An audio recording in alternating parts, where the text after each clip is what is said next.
Olá, meus amigos, minhas amigas, sou o professor Luiz Antônio de Carvalho. Vamos continuar esse nosso curso, super curso, artigo por artigo, da Lei 5.810 de 94, que é o regime jurídico único dos servidores públicos civis do Estado do Pará. Bacana? Vem comigo, então vamos lá. Agora a gente vai falar do julgamento, né? Olha a sequência. Então, processo administrativo, nós temos três fases. Nós temos lá a instauração. Nós já estudamos, pagamos artigo por artigo. Nós temos do inquérito, não é inquérito policial, inquérito administrativo, né? Que é a segunda fase do PAD. Nós já estudamos, inclusive, na aula anterior. E vocês lembram que na aula anterior, né, a finalização do inquérito se dar-se-á com relatório conclusivo ou de absorção do acusado ou de responsabilização do acusado, não é isso? E aí, o último artigo, que é o 222, ele remeteu esse relatório para quem? Para a autoridade competente. Remeteu para a autoridade competente para ter qual trabalho? Do julgamento. Então, ele que vai julgar, né? Ele que vai julgar aí. Então, é a autoridade competente que vai julgar. Então, vem comigo aqui, né? A autoridade julgadora, quem que é a autoridade julgadora? Aquela que instituiu a comissão, né? Proferirá a sua decisão no prazo de 20 dias contados do recebimento do processo. Então, ele tem um prazo. Esse prazo aqui também é um prazo considerado como prazo impróprio, né? Se a penalidade a ser aplicada exceder a alçada da autoridade instauradora, o processo este será encaminhado à autoridade competente, que decidirá em igual prazo, né? Professor, eu não entendi o parágrafo 1º. O secretário de Estado, por exemplo, instituiu uma comissão, tá? Bacana. Aí a comissão fez todo o trabalho lindo e maravilhoso, e essa comissão chegou-se à conclusão que a penalidade cabível no caso concreto, de acordo com tudo que passou, é a penalidade de demissão. A demissão é a penalidade máxima para o servidor em atividade, não é isso? Efetivo em atividade, não é isso? O que vai acontecer? O secretário de Estado, ele é competente para aplicar a penalidade de demissão? Não, ele não é competente. Por quê?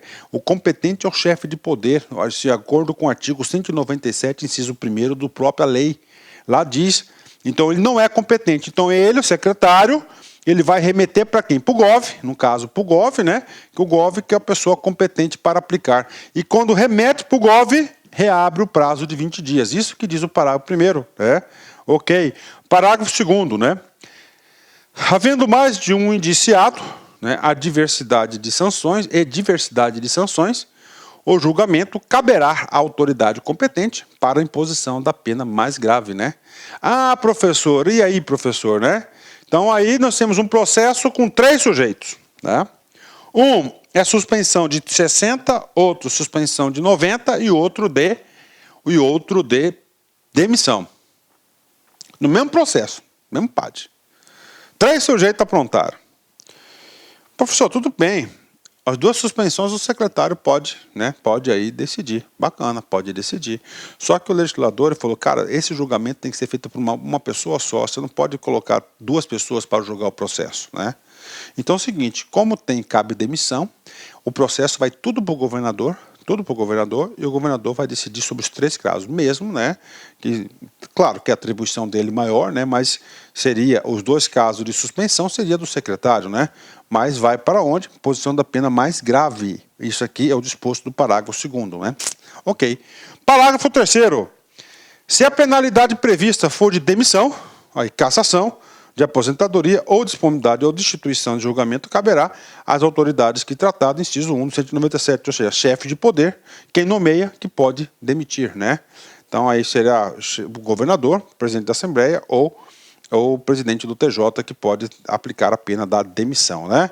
Bacana? Então tudo vinculado aí da autoridade, né? Bem explicadinho, 223. 224, vem comigo. O julgamento acatará o julgamento acatará o relatório da comissão, ou seja, o cara ele vai ter que julgar, né, a autoridade com base no relatório, lá tem tudo certinho, bonitinho, né? Agora, se ele não concordar com as provas do relatório, ó, salvo quando contrário às provas do auto, o autor não, negativo, não concordo com essa prova não, né?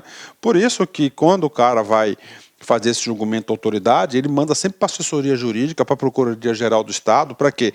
Dar uma geral no processo, para ver se não tem algum vício insanável no processo, né? Parágrafo único. Quando o relatório da comissão contrariar as provas dos autos, né, a autoridade julgadora poderá motivadamente, ele vai ter que motivar para contrariar as provas constantes no auto, né? Ele pode agravar a penalidade proposta, abrandá-la ou isentar o servidor da responsabilidade. Esse aqui é o papel realmente do julgador, né? Então vamos lá, resumindo o 224, né? Então, regra geral, né, a autoridade que está julgando, ele acata, se ele concorda com o que está com o relatório. Se ele concorda que está com o relatório, ele vai o quê? Uma vez concordando, ele vai a concordar, ele vai lá, pena de suspensão 60 dias, ele vai julgar isso, né, de acordo com o relatório. Agora, caso ele contrariar. Quando ele contrariar, o legislador foi bem claro, tá? Olha, autoridade julgadora, preste atenção, foi feito um trabalho sério aí. Para você contrariar o relatório, significa dizer que você está sendo contrário às provas do processo. Tanto provas de acusação, quanto provas de defesa. Você está sendo contrário às provas. Então, neste caso, né, você vai ter que motivar a sua decisão. Quando você não concordar com as provas, você pode agravar a pena, tá? Você pode abrandar a pena e você pode isentar o servidor. Tá aí. São 3 pontos importantes aqui, né? Então, ele não fica preso ao relatório, né? 100% preso, né? Ele é o julgador, então ele tem que exercer o seu papel de julgador, né? Tá certo? Exercer o papel de julgador. Ok. 225. Verificada a existência de vício insanável, aí vício insanável, ou seja, tem um vício, né? Por exemplo, não foi respeitado o direito de ampla defesa do acusado. Então, é um vício insanável. O que vai acontecer? A autoridade julgadora declarará nulidade total ou parcial do processo e ordenará a constituição de uma outra comissão para instauração de novo processo. Por quê? Porque se ele viu um vício ir para frente, esse processo poderá ser julgado, com certeza ele vai parar na onde? No judiciário. Parando lá no judiciário, pode anular o processo e acabar com tudo, né? Então o que acontece aqui? Ele vai declarar nulidade total ou parcial, dependendo do vício do processo, e vai abrir outro processo. O julgamento fora do prazo não se implique na nulidade do processo. Olha aí, né? O que eu falei para vocês na súmula 591, né? Ó, aliás, 592 do STJ, né? Ó, o julgamento fora do prazo não implica nulidade do processo, né? Tá? Então, o que acontece? É um prazo considerado prazo impróprio, né? Agora, quando tá, o julgamento, né, prejudicar o réu, aí é diferente. Vide, então anota aqui, vide a súmula 592 do STJ. Parágrafo 2º, vem comigo. A autoridade julgadora que der causa à prescrição que trata o 198, parágrafo 2º, será responsabilizada na forma da presente lei, né? Aqui é o seguinte, né? Aqui é a questão da prescrição, né?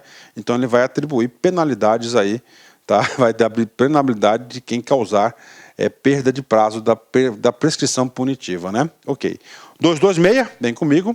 Extinta a punibilidade pela prescrição, a autoridade julgadora determinará o registro do fato nos assentamentos individuais do servidor. Então, ocorreu a prescrição, né, do prazo, não poderá julgar. O que acontece? Vai anotar na ficha funcional do servidor. 227, quando a infração estiver capitulada como crime, o processo disciplinar será remetido ao Ministério Público para instauração da ação penal, ficando transladado na repartição, tá? Então, aí para vocês, né? Então, se ocorrer crime, manda para o Ministério Público também no PAD. Lá na sindicância a gente já tinha falado sobre isso, né?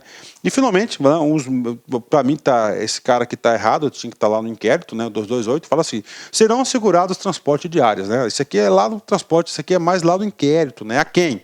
Ao servidor convocado para prestar depoimento, fora da sede da sua repartição, na condição de testemunha, denunciado ou indiciado, né?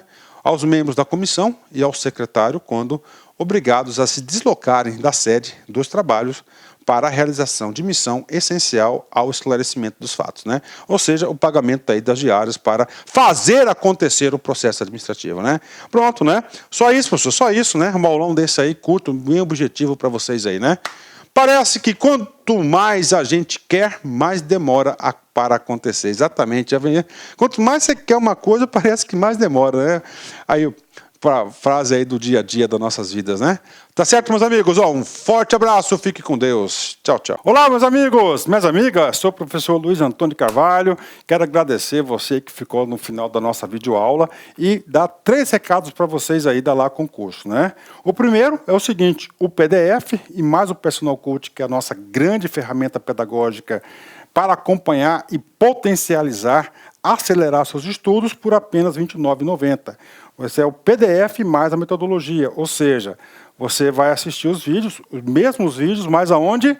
Na nossa plataforma no YouTube, ela é a nossa plataforma do site, ok? Por R$ 29,90. E também, lembrando para vocês que nós estamos preparando uma ultra revisão de véspera de no mínimo 20 horas, tá? Eu coloco no mínimo porque eu tenho certeza que nós iremos aí ultrapassar, né? Essa carga horária de 20 horas do conteúdo focado para o TJ Pará. Essa revisão é 100% baseada em exercício da banca do CESP, né? Que a gente já começou os preparativos dessa nossa super revisão. Começará a ser disponibilizado esse conteúdo a partir do dia 6 de janeiro. E essa super revisão é pay-per-view, tem que ser no site da LAC, por apenas R$ 39,90. E se você quer mandar um recado, conversar com o professor Luiz Antônio, faço um chamamento para vocês que nós temos um programa semanal chamado Concurseiros, que a gente transmite ao vivo, sempre às 19 horas, horário de São Paulo. E o primeiro programa, o programa de estreia, dia 30/10, estarei aqui com vocês. Bacana? Então, forte abraço com vocês e até a próxima aula, se Deus quiser. Tchau, tchau. Fui!